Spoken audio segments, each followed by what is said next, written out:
Hi everyone, Gerry Dulac along with Ray Fittipaldo in Landover, Maryland, where the Steelers, with a stunning comeback victory over the Washington Commanders, 28-27. Your Steeler Report brought to you by Savinas, Kane, and Gallucci, Mesothelioma, and Asbestos Lawyers. With 85 years of experience, call them for a free consultation. And Ray, it couldn't have been more stunning the way the Steelers came back. They were down 24-14. In the third quarter, and here comes Russell Wilson after a sloppy start, only 48 yards passing in the first half. Throws one of those classic moonball touchdowns that we've seen him do year after year after year, and he completes it to Mike Williams for a 32-yard touchdown with just over 2 minutes remaining. The Steelers held the Commanders at the end, and they walk out of here 28-27. Mike Williams, acquired 5 days ago in a trade with the Jets. Gerry, I don't think he played more than 5 or 10 snaps before that play. That play was actually designed for Calvin Austin, but late in the game, Mike Tomlin said he wanted a bigger receiver on the field. That's Mike Williams' specialty. That's what he did for years with the Los Angeles Chargers.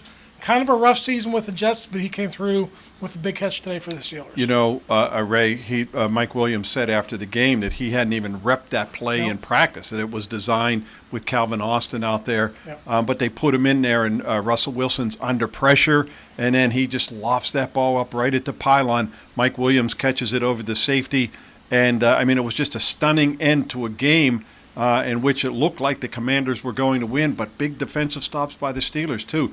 The last 3 possessions, they held the Commanders to just 25 yards offense and 1 first down, and then, of course, they stop them on 4th down about an inch short of the line to gain, and that was all it wrote. Yeah, that was a key stop by DeMonte KZ, but early in that drive, Gerry, quarterback draw that Dan Quinn called for Jayden Daniels.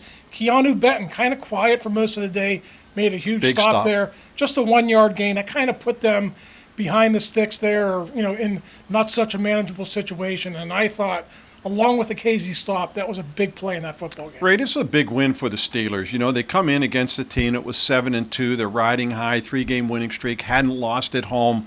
The highest scoring team in the NFC. And while they gave up a season high tying 27 points, the defense held them when they had to. They held the Commanders to 242 yards offense. That's their lowest total of the year, just 19 first downs. That's their lowest total. And so you have to give the defense props. The running game didn't really hurt them. They held Jayden Daniels in check. Terry McLaurin made some big plays, let's face it. That 52-yarder to start the second half produced the other touchdown that got the Steelers behind by 10 points. And Terrell Austin just said on Thursday they've done a great job of keeping the lid on those big plays this year. He's not going to like that, but he's going to let the final 3 possessions here. You touched on it. The game was on the line there. Commanders just needed a field goal. They had great field position on that final drive. They got a kick return, I think, almost to the 40-yard line. 46, I want to say, and they held there. So, this defense, it looked leaky at times, Gerry, with the big plays, but they stepped up when they had to. Ray, where the game started to turn not in the Steelers' favor was toward the end of the first half. Alex Highsmith sacks Jayden Daniels back at the 5. But that play gets wiped out because Joey Porter Jr. had a face mask penalty that now gives the ball to the Commanders at their 31. Well, that just continued a 94-yard drive, 15 plays that resulted in a touchdown. So that gives them a 17-14 halftime lead. Then, boom, they get the second half kickoff. 5 plays, they score another touchdown. So in a span of 17 plays after Joey Porter's penalty, the game completely turns around. Kind of a rough game for Joey. He was penalized 3 times. All in the first half. Yeah, all in the first half. And he had some rough times with the one-on-one matchups with McLaurin. Now, listen, Gerry, he's one of the best receivers in the league, but Joey Porter wants those matchups. So it wasn't a great day for him. We should mention James Pierre. He had the huge mishap on the fake punt. A drop. A drop on the fake punt. But he's in the game late because Dante Jackson injures his hamstring. They go after him.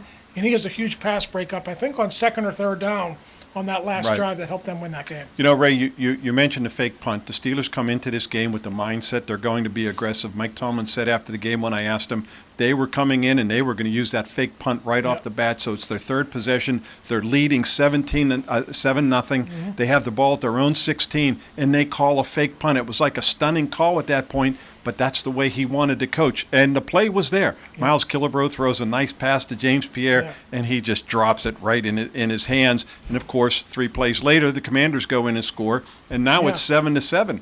But I actually like the call. Yeah, it hurt them, but it just showed the aggressive mindset that they were going to use coming in here. Yeah, you saw some things on social media where people were knocking Tomlin for calling that at that stage of the game. But sometimes, Jerry, it's on the players to execute it. If James Pierre catches that ball, not only does he have a first down, he's probably got to make, one guy miss, the punt returner miss, and he might score a touchdown. So I had no issue with Tomlin or Danny Smith calling that play. So, Ray, when he is thinking that aggressively, now you come to the end of the game, the Steelers have 4th and 1 with 1:06 or something left, and you think, oh, my God, are they going to go for it here, which would have been the dumbest thing to do, and the Commanders jump offside. Russell Wilson uses one of those hard counts. Incredibly, one of their defensive linemen jump offside, and I said to Mike Tomlin after the game, I'm assuming you weren't going to run a play there. He goes, we'll never know, will we? I don't think they were going to run a play. Mike Tomlin was coy after the game. Russell Wilson was coy after the game. If a lot of the Steelers fans watched the post-game press conferences, but in the locker room, Zach Frazier and Mason McCormick both said there was no play called. They were just trying to draw them off sides. That's what they did. You know, Ray, big catches by George Pickens. You know, the touchdown catch, where he adjusted his body on what looked like a back shoulder throw. But look, he's just throwing it up, and George Pickens makes that catch. The defensive back runs right past him at that point. You know, he had the toe-tapping catch along the sideline, which was incredible. And then that 32-yard slant over the middle, the catch and run that set up one of the touchdowns was another big play. Those were 3 big plays by George Pickens in this game. Yeah, I don't think we can overstate how much Russell Wilson's presence as the starter has helped George Pickens become the player that the Steelers always thought he could be. You know, with Justin Fields a quarterback, was a little bit more conservative. Justin really doesn't have the touch that Russell Wilson has. And Jerry, it seems like ages ago, but there was a lot of controversy involving George Pickens and, the whole thing about load management and the way he was disciplined. So he's been much better. I give him credit. Russell Wilson has made him a better player. Yeah, and Russell Wilson has just made them better overall. You can see the confidence they have in him. Ray, he threw 3 touchdowns today. That's the first time a Steeler quarterback has thrown 3 touchdowns since, do you know when? In Minnesota. Wow. That's right, 2021 in December. So it's been a while, and that's what's been missing from this offense is that touchdown pass, and Russell Wilson has brought it back. And with that, just that classic vintage throw right down here in the corner to Mike Williams. It couldn't have been a more fitting ending, especially bringing in a new guy like Mike Williams. Yeah, and he only had 14 completed passes all day. He was 14 for 28, 50%. But guys with his type of a resume, guys who have been there and done that, he came through at the end. Mike Williams came through at the end, so great result for the Steelers down here in Landover. Well, it all sets up the big showdown Sunday at Acrisure Stadium. The Baltimore Ravens 7-3 against the Steelers 7-2. That will be a good one. This 4 in a row for the Steelers, and they ended the Commanders' home unbeaten record here today, 28-27. For Ray Fittipaldo, I'm Gerry Dulac. You've been watching Post-Gazette.com.